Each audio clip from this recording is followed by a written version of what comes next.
Shalom, everybody. This is Olivier Melnick with Shalom in Messiah Ministries. I got another great program today.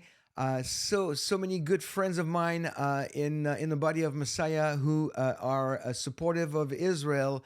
But this one, friends, is on top of my list. And let me tell you, there's no stopping this man when it comes to supporting Israel. It's just amazing. So I'm going to introduce him in a minute. I want to remind you to go to shalominmessiah.com to connect with our ministry. There's a lot of resources there. There's a page, tab for Israel news that we update every day. We also have a page with the gospel from the Old Testament, from the Tanakh. So you click there and you have the whole gospel presentation from the Jewish Bible. Feel free to copy it and share it with your Jewish friends. That's what it's for. And my blog with my articles, and of course, you can go to YouTube to get all my videos. I post them on a daily basis for the devotional and weekly basis for the interviews and the teaching from a Jewish perspective and the antisemitism updates. So, friends, we have a lot to talk about. And again, shalominmessiah.com. If you are in a place where the Lord is leading you to support our ministry, it's donate.shalominmessiah.com. You can support us financially. We know many of you pray for us. We thank you for that.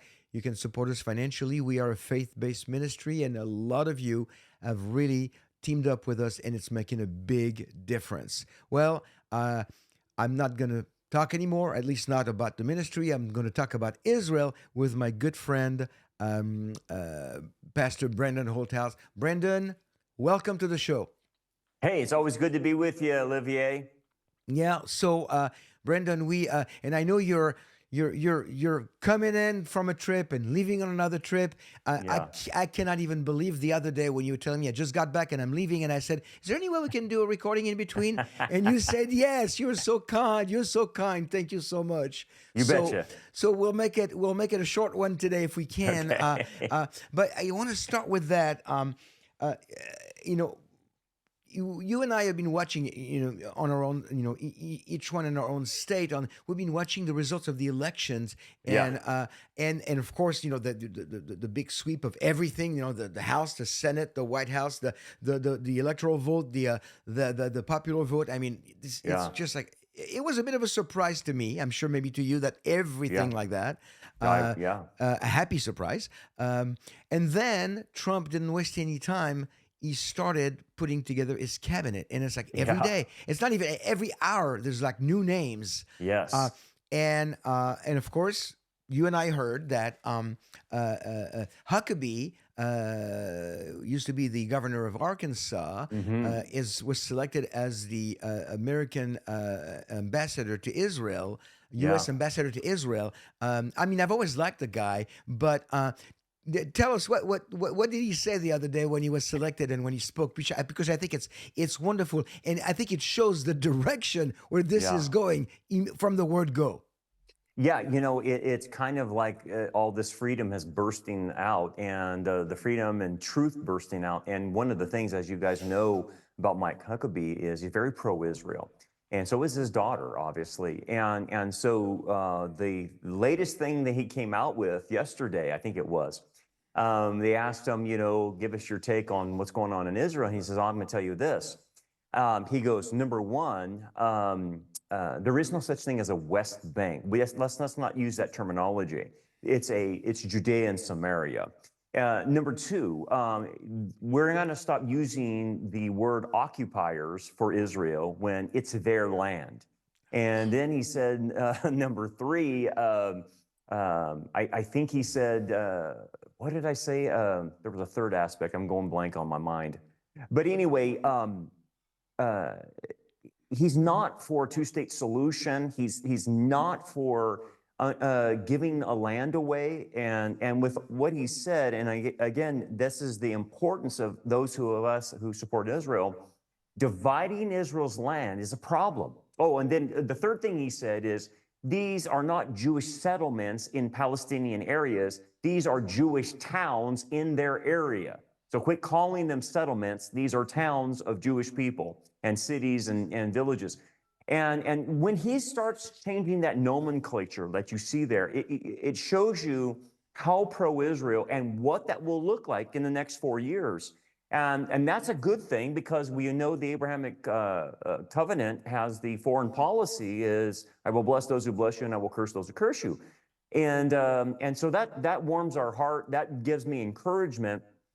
And I'm looking forward to this. And there's a lot of things that might happen, and I don't know. One of the concerns I had is I'm very pro-Trump, and because he's pro-Israel, but Right. those Abrahamic Accords, is he going to try to revive those? Because that, tried to do a two-state solution thing, and that didn't work, and trying to call, East Jerusalem, Jerusalem for Palestine and stuff like that. I don't know if you recall when you and I did the interview with Caroline Glick last June. She said something that was very profound. She said the two-state solution is a euphemism for the final solution. I It's, mean, the one-state solution or whatever. But it's there's no way but the yep. way that Huckabee is presenting it. I think it's probably I can't think of anybody better. And there hasn't been I think the last few ambassadors were actually Jewish men. Yeah, Jewish, David Freeman, I was listening to him. He was the last ambassador under right. Trump. And he came out with a book, and you probably know it. I haven't read it yet. One-state It's solution. One State Solution. And I was listening to an interview with him on Caroline Glick's, and his solution is, this is the only way we can operate. We cannot operate with people that want to kill us. That's right. And so they're not going to give, already, I think it's 67% of Jewish people, as polled, do not want a two-state solution. That's dead in the water. They realize that we can't trust these people. We're going to have control of the Gaza. We have to have more control in Judea and Samaria, because you can't trust those in Judea and Samaria either. So, like, I think I saw Netanyahu said, we're not going to go from Hamas to Fatah running these areas anymore. It's over. Can't trust them. You can't trust them anymore. I mean, and it's been proven that way. Fatah is not as aggressive as Hamas, but they work together, and they just can't be. I mean, here is a proof that they can't be trusted. Mahmoud Abbas is in is his 19th year of a 4-year term. Yeah, right. Come on. Seriously. And you were with me. We went to I can't remember the name. It was Yad Hashmona. Yad Hashmona. Yad Hashmona. There we go. And Yes. it was the Messianic village there. Oh, yeah. And they're a mile away from Judea and Samaria. And what did they tell us? That these people come over, they're a mile away, and steal their livestock, steal things around their village, and do different things. And so they have to have security. And so that's what we're talking about. It's not just simply they steal things. They could kill you too. It's the same mindset. I mean, and I'm not saying that every single Palestinian is thinking that way. We don't want to paint with broad stroke, but a majority of them. Well, think about this. You're right. Okay, so the poll that came out from the Arab poll, it's not a Jewish poll, but an Arab poll, it was like 87% of those in Gaza supported what Hamas did. That's too much. And so, that, and when you look at that, like, okay. And then when I talked to, and you were there, we've talked to the soldiers, and the soldiers are telling us there is no civilians. They were armed to the teeth, and they have weapons in their home. And now we're hearing from our northern units that are up there in Hezbollah, and the same thing they're saying. We go into these civilian homes, so-called, and they have anti-Israel propaganda. We have RPGs, we have weapons, and these are supposed to be civilian homes. And that's what we found in Gaza. So that's why I think now with Netanyahu and what the government realizes is there's no way we can have a two-state solution if that's going to happen. No way. That ship sailed. They have to have some level of control, some degree of control, and it's going to be a long time before Gaza is self-governed again, I think. Oh yeah, and if ever, right, if ever, yes. So and the thing is, let me add one more thing, Olivier. Yeah, sure. What we have seen with Trump, lawfare, the indictments, the sabotaging of even when he was president. People have to realize what's going on in Israel is the same thing that's happening to Trump is happening to Netanyahu right now. So a Yes. lot of his advisors right now are been arrested, and the charges are ridiculous. It's the same stuff they arrested the people that supported Trump with, and there's nothing really there saying there was intelligence leaks or something. But what they're doing is undermining the deep state in Israel is undermining Netanyahu. At the same time, they're trying to undermine Trump, and it's crazy. It's like a mirror image of what's happening in America. Yet Netanyahu is the best man for the job right now. Absolutely.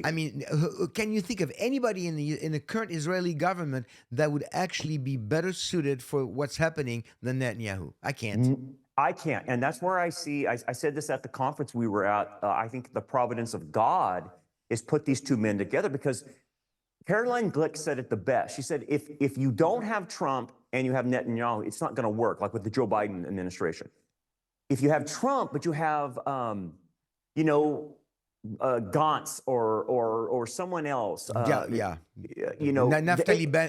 Bennett or Yes, any one of those guys. It's not going to work. It's not going to work. The only way it works is if you have these two men. And at the same time that we have the providence of God, you have the undermining that's happening in the deep state on both Israel and the United States. And so we all need to be praying for Netanyahu and his cabinet and Trump as well, because,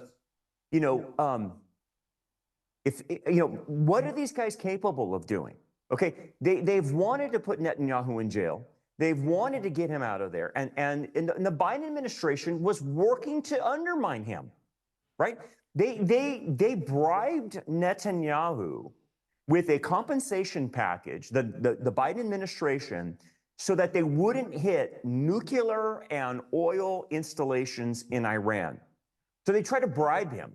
But of course, Netanyahu said no, but that's the kind of level of stuff we're dealing with. And then the slow walking of the arms. And they call it an Italian strike. And the Italian strike is, I'm not going to give you everything I told you I was going to give you. I'm just going to slow walk. I'll give you some munitions, but I'm not going to give you the 2,000-pound bunker buster or the 500-pound bunker buster, which Israel desperately needs to take out the tunnels in the north now. Right. And so we've been watching this, and thank God that Trump's in there and Biden's out. But here's the thing: Caroline Glick warned about this. It's possible on the way out that the Biden administration does something with the UN, a UN, and try to pass a UN resolution on Israel, on Netanyahu, saying that if you do attack nuclear and oil installations in Iran, we will put sanctions on Israel. And she came across to saying that's a very good possibility because Obama did it on the way. He tried to do it on the way out too, with Sanction 2234, I think it was, but it didn't pass. But anyway, that's a possibility. I don't know. And so we think. But those are usually non-binding, though. Yes, exactly. But that was her only concern. And if the State Department voted on it or whatever, if they wanted to just put the clamp on Netanyahu, but I don't know. Like I've said for years, they're non-binding, but they're telling. They're very telling, and they might be non-binding, but they're very telling. They're giving people more ammunition to promote their anti-Semitic agenda. That's right. Then you have people all over the U.S. on the campuses saying, globalize the Intifada, and then you and I go to a conference, and like John Holler at the conference said, I was like, I can't forget. This is like in my brain. He said, last night I went to bed in 2024. This morning I woke up in 1938. Yeah. We're talking about the Amsterdam pogrom. That's right. And then so globalize the Intifada, and then I'm working on an article for my blog right now. Of the globalization of the Intifada is here. Now what? What do we do now? Because that's it. I was talking to a contact in France today. There is a football game between France and Israel. What's going to happen then? And right. I heard that they're going to have 20,000 20,000 attendees in a 50,000 or 80,000 people stadium. They're only going to allow 20,000 people with 4,000 police officers. Wow. Well, I can see why. After what happened in Amsterdam, you had 100 Muslims start attacking Jewish people like it's the pogroms or it's like Nazi Germany. And you're like, okay, well, we already know Europe has been Islamicized and the Yeah. anti-Semitism of the left and Islam is matching because you can't explain it any other way. And then the thing about what's scary about that is that's not gone away. Even though Trump got elected and Netanyahu's in the right place, and we saw that anti-Semitism is still there. And like I said, when Israel and the United States starts taking positive actions in the Middle East, like totally destroying Hamas and Hezbollah, and then start taking out the Iranian regime, the international court, is going to put, try to bring war charges on that. They've already tried to do that, They and you tried. have the whole UN coming against all what they're going to do, and the anti-Semitism is going to pop up. And I fully expect not only the anti-Semitism we've seen in Europe, but it's starting to happen here. And here's the funny thing, Olivier, and you know this well. Why have the college campuses been so silent on their anti-Israel protests? I mean, they went crazy in the spring, but nothing happened in the fall. And there's a lot of us waiting, saying, is the other shoe going to drop? When are these campuses going to go nuts and bring back that anti-Israeli sentiment that they had in all the Ivies and most of these West Coast Ivies that we saw? Where's that at? Because it's not went away.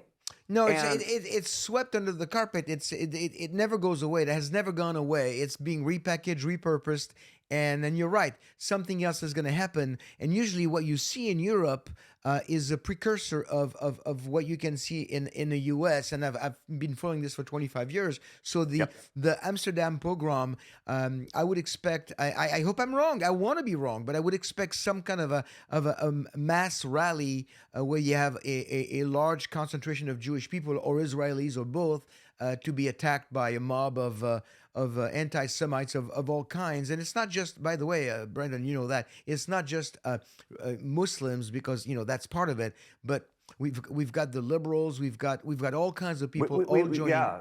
You know, It's from all. We have even conservatives here in America that have become anti-Semitic. We've talked about Tucker Carlson and what's her name, Candace Owens, Kenneth Owens, yeah, and John Rich and all these other guys. And it's like, hey, dude, what are you guys doing? So you're right. It's coming from all sides, and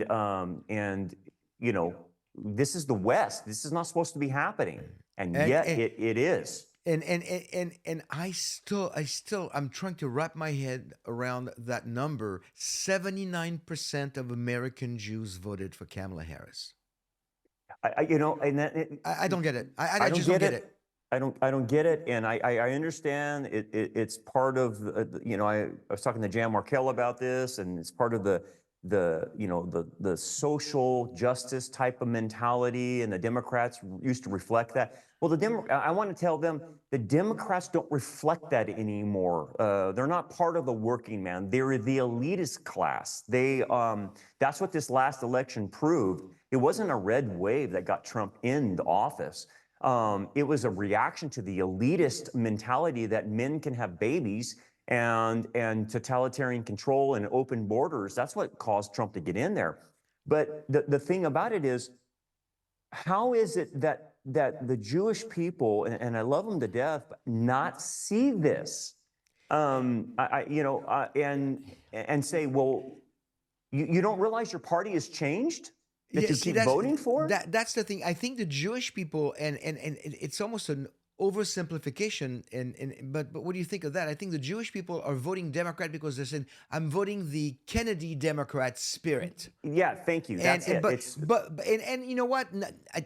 I could align myself a lot closer to a Kennedy Democrat of the '60s than to a Marxist of today.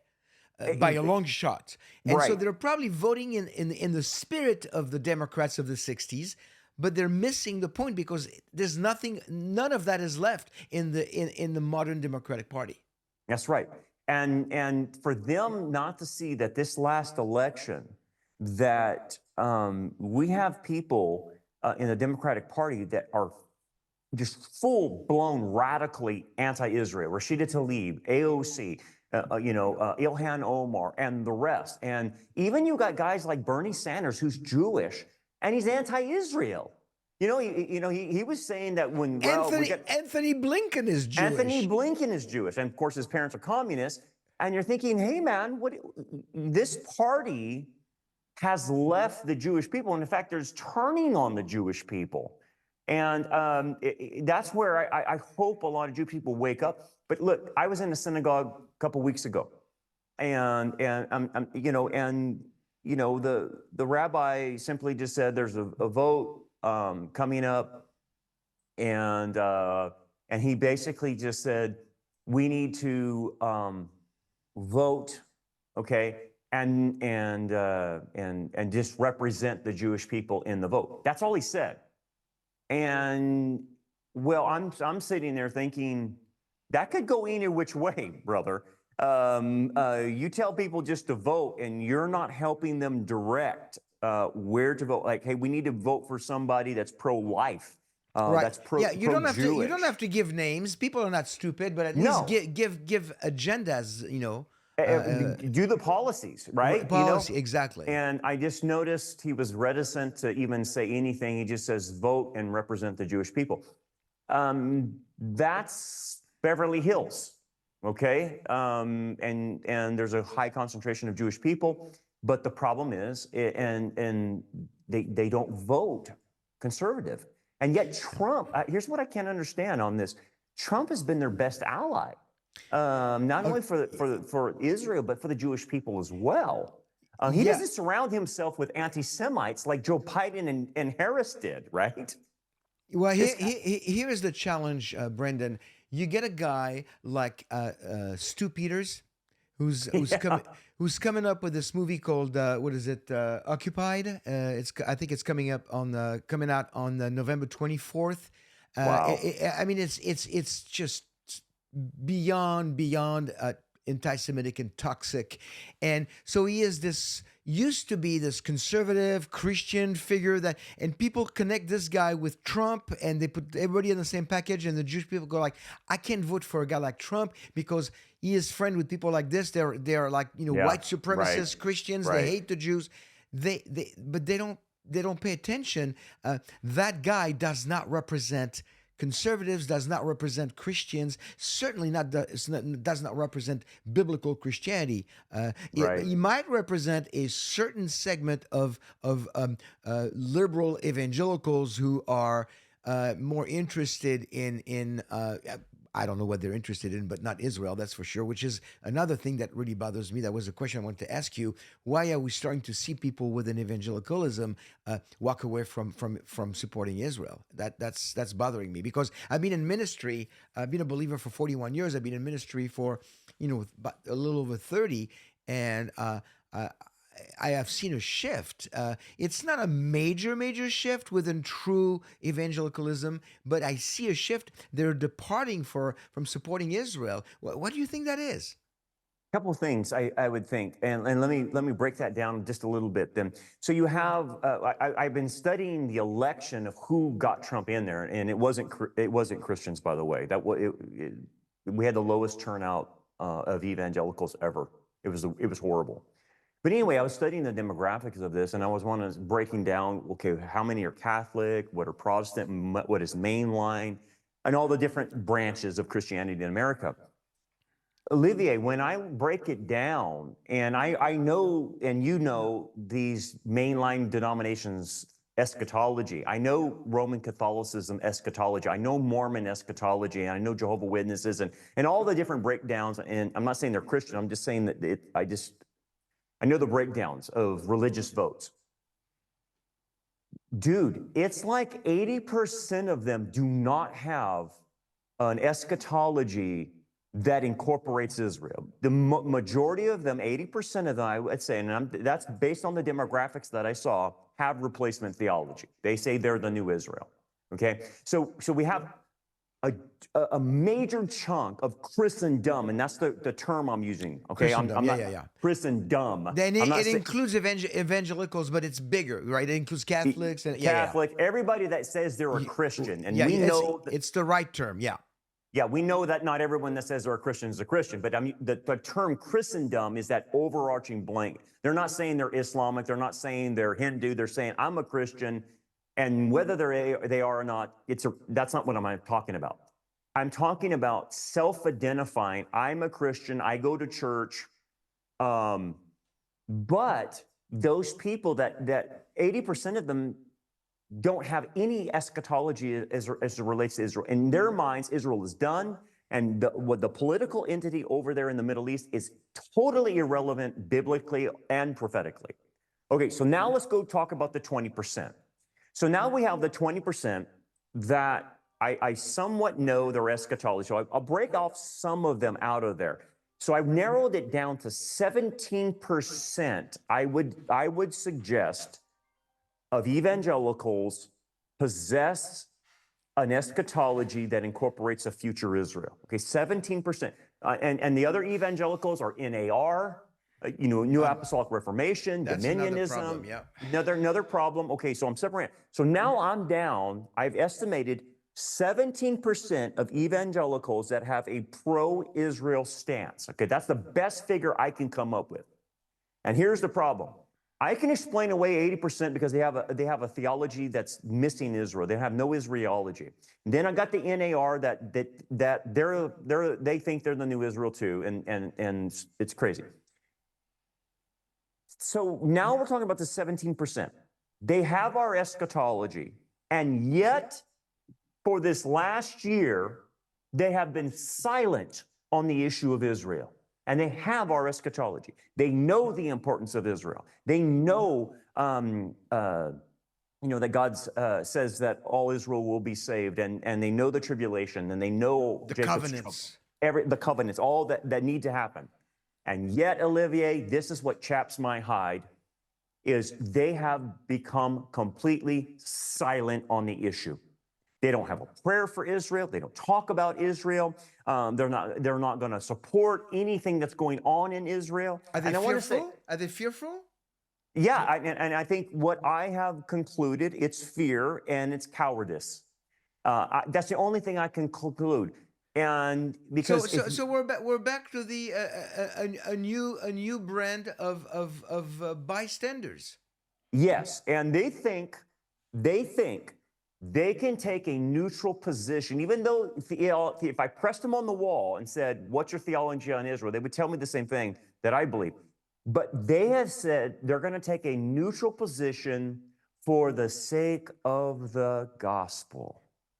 And what's happened now, and they have now turned Israel into a political issue, just like they turned abortion into a political issue, just like they turned gay marriage into a political issue, and say, well, we don't talk about politics. I'm sorry, those are not politics. Those are moral, ethical issues. Those are biblical issues. And so what's happening in our camp, is we've got cowards. And that's the only, and it's driven by fear. And what are they afraid of? They're afraid of offending somebody. They're afraid of losing their nickels and noses. They're afraid of losing their congregation. And so they spiritualize it and saying, well, we just want to preach the gospel. I'm sorry, your charge is to preach the whole counsel of God. And not just the death, burial, and resurrection, but from Genesis to Revelation, the pillar from post. And you're saying, I'm not going to talk about it. Including Romans 9, 10, 11, by the way, that a lot of people ignore. Exactly, right? And how can you ignore, all the other references to Israel, not only in the New Testament, but all through the Old Testament and the promises? So Olivier, they cherry pick their way through the Bible, and they're doing it on purpose. And I hate to tell everybody, there's something nefarious going on in our circle, and I don't like it. And it's cowardice. And now I understand why that's a big issue in the Bible. I have a question, Brendan. If a church supports is pro-life, does not promote same-sex marriage, and understands there's only two genders in the Bible, male and female, but they do not support Israel. Um, in your understanding, is that big enough of a single issue not to stay in that church? I know it's a little bit of a tricky question here. I keep asking myself that question. If the church supports all the good things, all the good causes, no abortion, no gay marriage, everything's good on that, but they ignore Israel. Is that enough for you as a Christian? Would that be enough for you to look for another church? Absolutely. And that's why I dropped about 400 from our church tracker, because they wouldn't take a stance on Israel. So to me, it's a true north. It's one of the main issues. If you get Israel wrong, you're going to get a lot of other things wrong. You won't understand certain passages. And so it's a deal breaker for me, man. And I put it up there with an A doctrine. It's up there with the Trinity, the deity of the Messiah. It's up there with the doctrine of the church. It's a doctrine of Israel. It's There's a major. a lot. It's a major. It's a major doctrine, because here's what happens. If you don't get Israel right, your hermeneutic gets fouled up. And if you start looking at passages, like for instance, I'll give you an example. When you've done it to the least of these, my brethren, you've done it unto me. If you say that the brethren are some street person, you feeding a peanut butter and jelly sandwich to, or you say that the brethren are other believers or just humanity in general, you're fouled up. The brethren is Micah chapter 5, verse 3. The brethren are the remnant of Israel. That's who They're Jews. They're Jews. They're Jews. And I'm sorry. They're the brethren, according to the flesh, brethren of the Messiah. Yeshua That's is right. talking to those guys at the end of the tribulation. So there's a hermeneutic problem. You're going to misinterpret that passage, or you're going to misinterpret the Olivet Discourse. Pray that your flight after the abomination of desolation doesn't happen on the Sabbath. Excuse me, Sabbath? That's Jewish. I'm sorry. Last time I checked, yes. Yeah, and so the whole concept of Israelology, and I love how Fruchtenbaum put that, the missing link in systematic theology. That's right. And it truly is, because if you don't get that right, you're not going to get the covenants right. Okay, so for instance, you know that the Abrahamic covenant embeds the land covenant within it, because it Right. promises a land to the Jewish people. Right. So when I look at Israel in the Middle East, I can firmly stand on solid ground and say that land belongs to the Jewish people based on what God said. Yeah. And so I don't need, it's not a political statement. That's a covenantal statement. Yeah. So a biblical promise, yes. Absolutely. Yeah. And so Yeah. it's theirs. And that being the case, that will control how I look geopolitically to Israel too, right? Like, okay, so it would answer the question, should there be a two-state solution? The answer would be no, because no one has the right to be on that land other than Israel. Now, does Israel let the Arabs and other people live in there? Of course they do. No. incorporate it. I don't agree with you. I have a two-state solution: Israel to the Jews and Jordan to the Palestinians. Transjordan to the Palestinians. There you go. That's a the good one. two-state solution. It's like always that. been that way since for decades. Right, exactly. And the funny thing is, Jordan doesn't want them in there because they caused a civil war in the last That's time. right. That's right. And so anyway, and so that question would be answered. And I would think, Olivier, when we stand on the truth, that gives us boldness that, hey, I can't go wrong with truth. And if Israel's promised the land and it's theirs, then I can stand on that. But the pastors won't stand on it. And here's what I'm noticing. So we have a leadership problem in the church in our circle, Olivier. I could care less what the Catholics are doing. That's not my concern. I'm concerned about my circle, the circle that you and I are in. Wait. Wait. When you say our circle, you mean our very, very tight circle that we like the 12 to 20 of us that we do conferences with? Or broader? No. I'm talking about this 17% of evangelicals that I have narrowed down demographically. Okay, yeah, that circle. And this circle that's supposed to be pro-Israel, that has, generally speaking, an eschatology that's dispensational, okay? That's what I'm concerned about. And I'm thinking that this 17% is shrinking, and it's due to the pastors taking a cowardly, I'm afraid stance of saying, I don't want to be political. Because I'm telling you this, and you probably already know this, you step up for Israel, you're going to pay a price. Oh yeah. You will pay a price. You're going to pay a price spiritually and a physical price. We've had our You, signs desecrated. yeah, I was We just thinking about that. Yeah. you know, we've had people call us, take down those signs, and write on the wall "Free Palestine" and all Yeah. kinds of weird stuff, you know, around our church. And you know, of course, we have to have security because of this. But at the same time, you know, that comes with the territory. And hey, does it offend people? I guess so. I guess so. But it's too bad. If Israel offends you, that's a problem. But that's what happens is these guys don't want to offend people, and I don't know. They want to be Christian nice guy. I guess I don't know, but I hate to say it, but sometimes it boils down to money. It boils down that, well, you know, Brandon, I got to pay my bills, and if I say this, about a third of my church will leave, and so I don't want to upset them, so I'm just going to commit the sin of silence, It's, and that's what's happening. the only way to weather any of the storms from the father of lies is to stand on the truth. You can't go wrong with the truth. You Okay. cannot go wrong. But it's, like you said, we're losing. Well, we're not losing friends. We're losing people we thought were friends. Uh, and the circle is shrinking. It's very sad. I see it in a lot of the churches that I used to go speak at in my previous tenure with the ministry that I was with, and a lot of them are just not really. They're getting soft. They're just and so I'm not going to go as far as saying that they've become anti-Semitic. I don't think that's the case. I think that they're No. just becoming bystanders. But the Yes. problem with the bystanders in the war 80 plus years ago is that they all, by virtue of being bystanders, they facilitated the work of the perpetrators. That's So right. they might not be anti-Semitic, but they look the other way. They go like, I got to protect my family. I got to protect my flock. I Yep. don't want to lose money. I don't want to lose numbers. I don't want to get arrested, blah, blah, blah, blah. And they end up basically paving the way for those who want to already hurt the Jews. And you get things like we're seeing right now, perpetrated by the real anti-Semites, and it's going to get worse. So as we lose more and more people into the bystanders camp, it's going to be just a few of us coming to the rescue of Israel.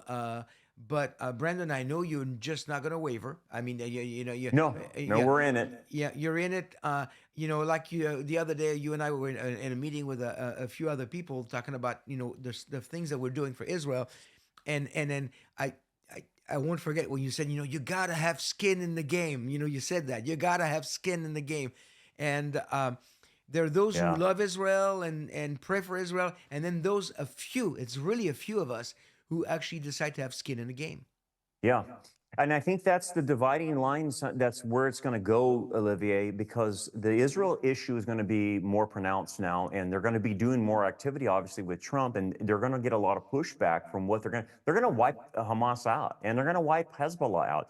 And you're going to have this pushback if they attack Iran's nuclear and oil installations. You're going to have all this pushback from the international community. You've got Turkey involved, you've got Russia involved. So it's going to cause a lot of uproar.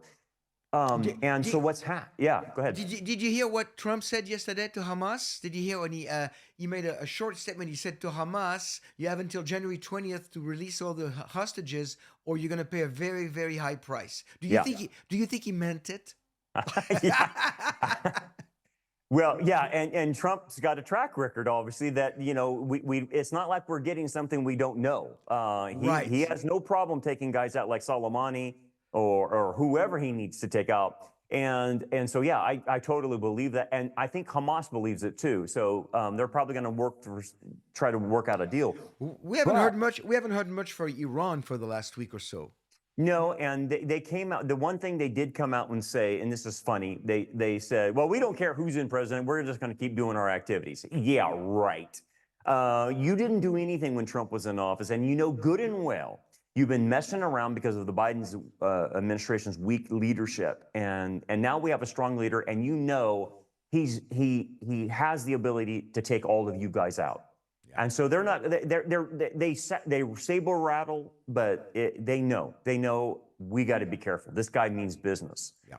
And so that sets a whole new course for the Middle East, but it also brings more anti-Semitism at the same time, because people are going to get mad about this. The international community likes Israel in a disadvantaged state.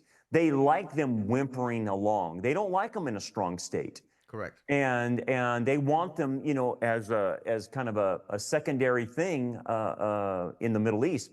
So that's going to change. And so I expect more anti-Semitism. I expect more backlash, not from Trump or anything, but from these No. colleges, but from these other institutions, Facebook, all YouTube, all these other these institutions that control narratives, the media, all to become more and more anti-Semitic. And what happens is, it normalizes, like what we see in Europe. It normalizes, well, yeah, they're the scapegoat, they're the problem, it's the Jewish That's right. problem. That's right. But hopefully, Brendan, and I want to circle back to the opening statement, and we can wrap it up that way. Uh, Hopefully, this new administration, and I do believe that it's going to open up to more anti-Semitism coming into America, and God knows how many people are already established in the U.S. because of the crazy open borders we've had for the last 4 years. But hopefully, this administration will not make room, and when they see things happening against the Jews, people will be punished accordingly, as opposed to I just in words and passing and nothing happens. I agree. I And hope so so. so because that will make a difference. That will make a difference. But then again, at the end of the day, we know from Zechariah 12:3 that the whole world is going to go against the Jews, and that includes Mhm. America. It does. That's unfortunate. It doesn't include every American as individuals. You Yes. and I are American citizens, but will never hurt Israel or the Jewish people, because that's who we are, and that's how we, that's who we are. But Yes. America as a corporately as a country, is just one of the many countries. People ask me, is America in Bible prophecy? I said, well, I don't really see America in Bible prophecy specifically anywhere, except when it says that the whole world will go against Israel. That Yeah. includes America. It does. And that's unfortunate. And so, I'm guesstimating, do we have another 4 years before the divorce happens between the two nations? Or do they oust Netanyahu? Do they assassinate Netanyahu? Do they assassinate Trump? I don't know. I don't know. And then we have to see this play out. But you're totally right. The end game is what Zechariah points out. Eventually, America does turn its back on Israel. And so whether that happens after 4 years, or I don't know, but we'll have to see. Yeah. But well, that's a telltale sign we know is going to happen. Absolutely, but I also never read. I never read Zechariah 12:3 without reading Zechariah 12:9, that says that God is going to go after all of those who go after Jerusalem.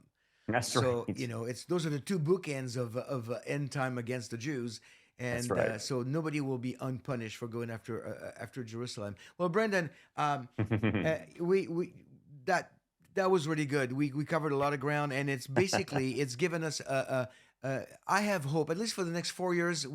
God's mercy. I do too. Can we Yeah. call it undeserved mercy for the next 4 years? Yes. And I think the way you and I can look at it is that for the next 4 years we have an opportunity to continue to bless Israel whichever way we can, through your congregation, through my ministry, and Yes. and joint forces to make a difference, to show Israel that we love them.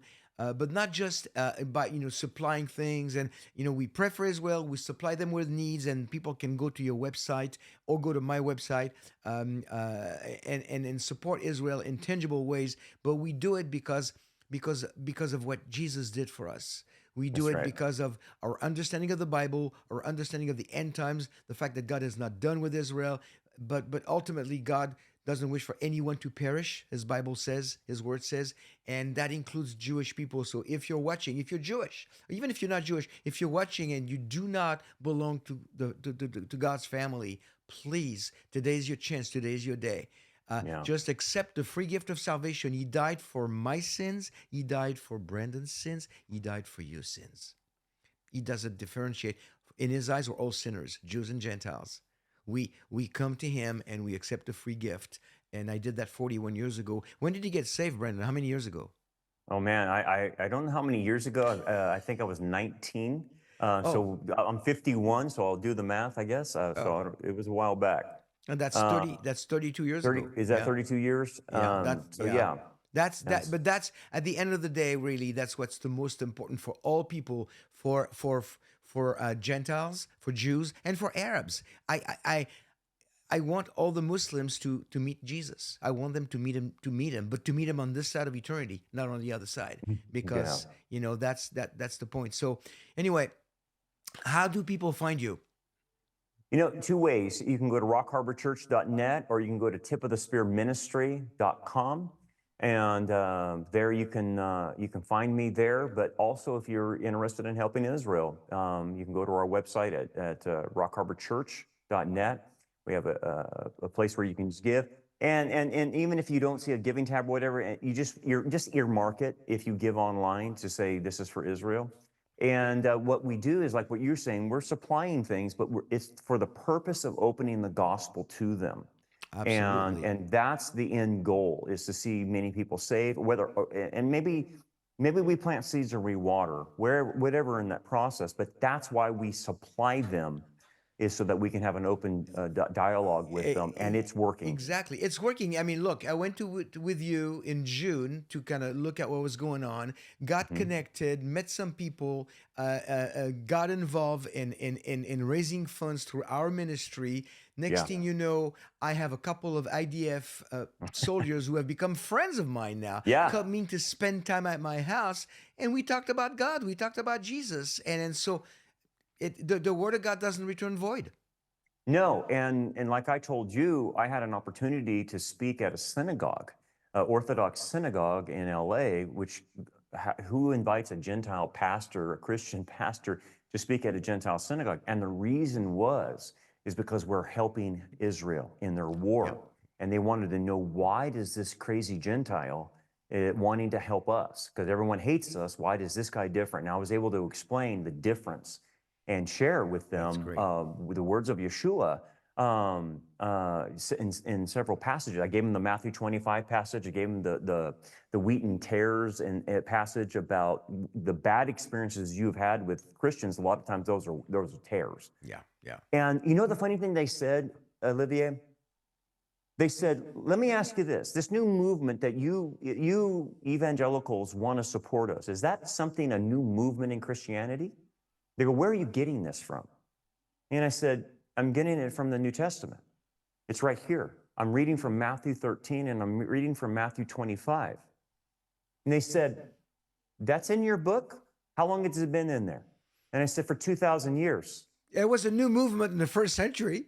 Yeah, that's right. So here's where the curiosity came in. And they said, how come other Christians don't follow that?